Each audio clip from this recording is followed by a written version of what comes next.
Okay, so confession time. When I last made a video, I was watching the Dodgers game, and after seeing the way that they lost, I just couldn't finish. I could not finish the video. And I had to stop. I had to stop. And the next day came, and I had to do other stuff. And then now I was trying to oh, okay, I'll do it during the game, and I just couldn't do it. Couldn't do it. Fortunately, not as rage inducing as the other night, so things are good. But so we were talking about the labeling effects and house on crime, and as we look back at our model here, right, we're seeing how there's this barrier, this self concept that leads to crime. So what labeling theory, kind of assumes, right, is that all of us commit primary deviance. In that, there's that first inclination in time that we steal something, that we take something from others, that we drink underage, that we speed, right? And so these are all behaviors that we commit. So instead, right, so what this theory is typically tends to be more, excuse me, more concerned with with respect to crime then is with secondary deviance. Secondary deviance, which is repeated or new offending.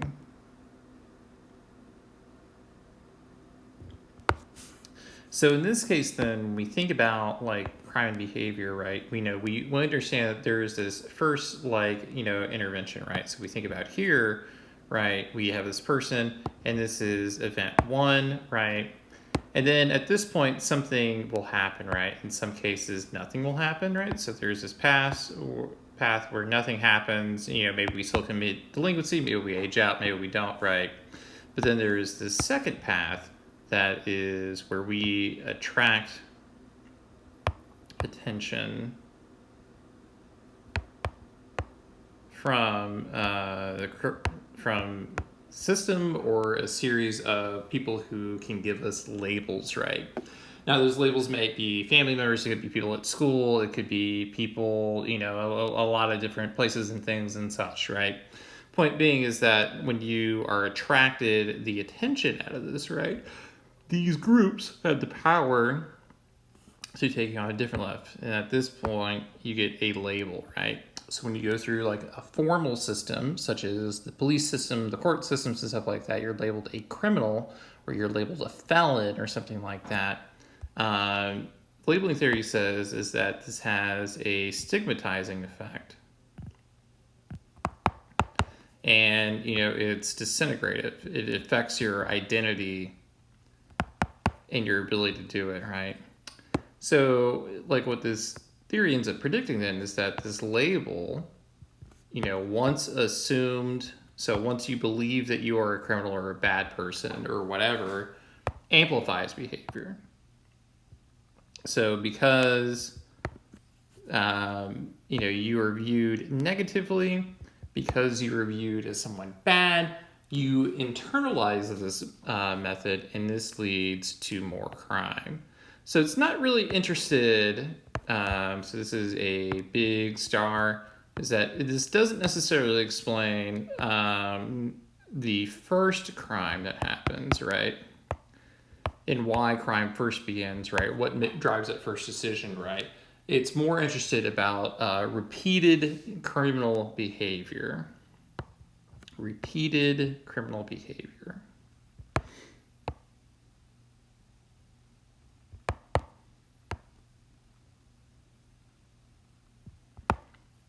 So when we think about this kind of thing, right, where we focus on repeated criminal behavior, right, that can be pretty transformative, that can be pretty impactful, and there's a lot of different things that can happen along the way, right? So with this label, right, the idea then is that you think of yourself poorly and you become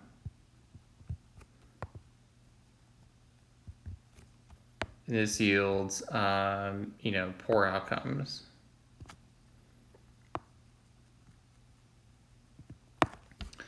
So with this, like said though, right? If we assume that people, do this, right? Is there any evidence of it?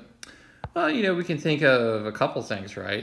Just kind of like the offhand, right? Is that prior offending, so people who have offended before, perhaps because they've been labeled, perhaps who doesn't, right? Do tend to have more crime in the future. It's not deterministic, right? Just because you did something bad in the past and you were caught by the criminal justice system doesn't mean you'll do it again. You could look at the fact that, that there is a high, related to this point, is that recidivism is high if you're a felon, right? So you could view and see that as, like, hey, you were labeled a felon and you reoffended and it became, excuse me, a problem. So the point being then is that the labeling theorists would assume and say is that the label and the defining of someone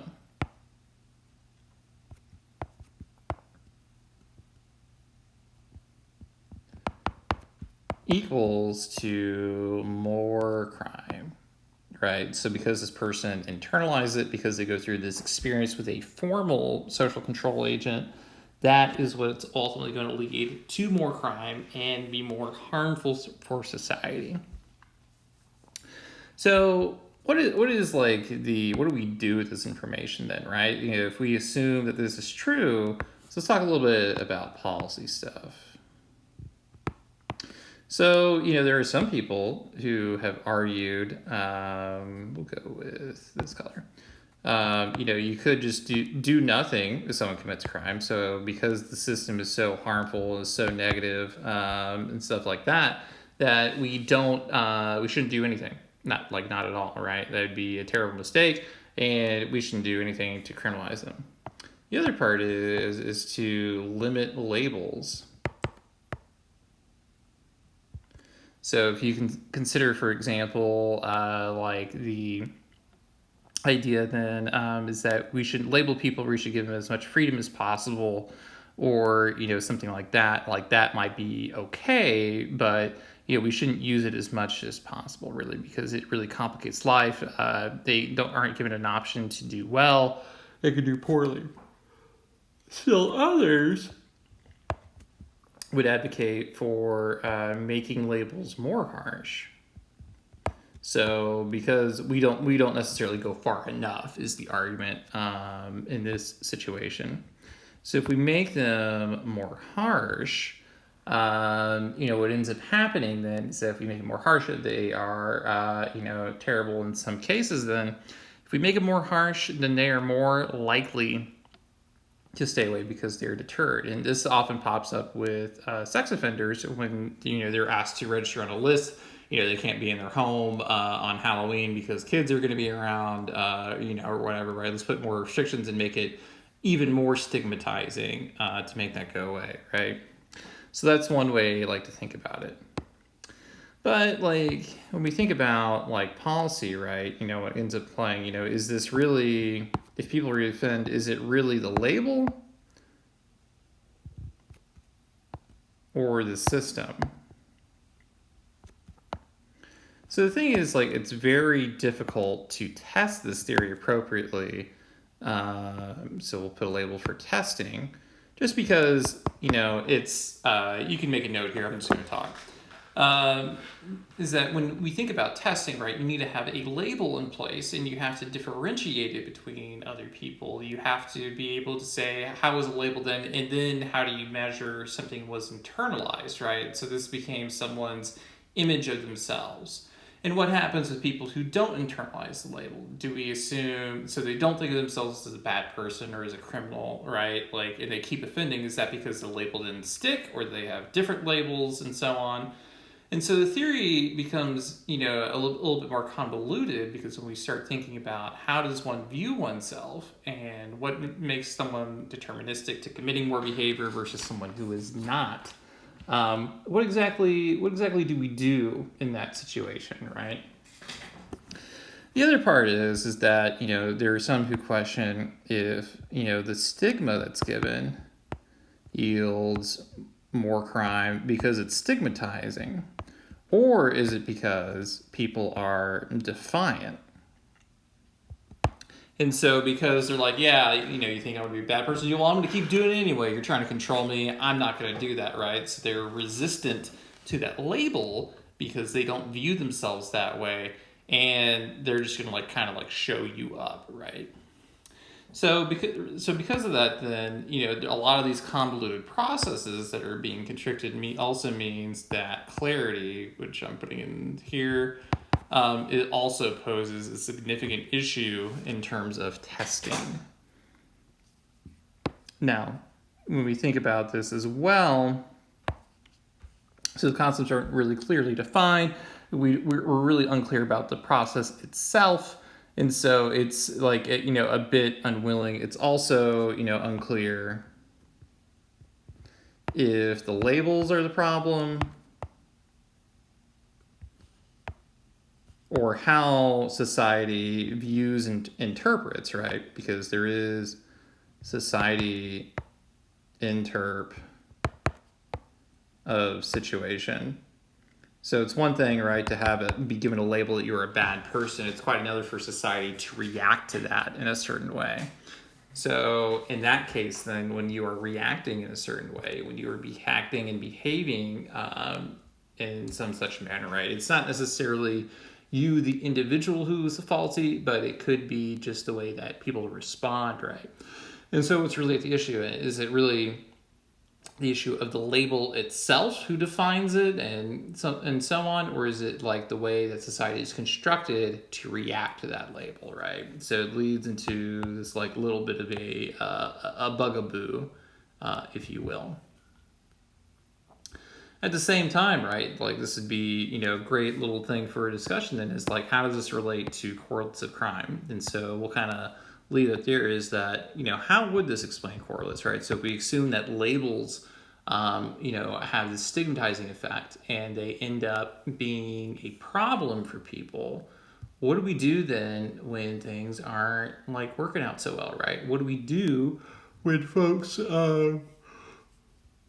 have these correlates, right, and they aren't behaving in a certain way? How would this explain patterns of poverty? Is it because poverty-stricken people often commit more crime, and so they're viewed poorly because they're a criminal? And it's just like that. It's normalized perhaps in a community because it's so thin. The same argument can be applied to ethnic communities, that it's not uncommon for people in certain ethnic communities to have, a pattern or history with or knowing someone who has a criminal background. So in that case, then, is it just because it's stigmatizing that they're there, or what? What's exactly the case?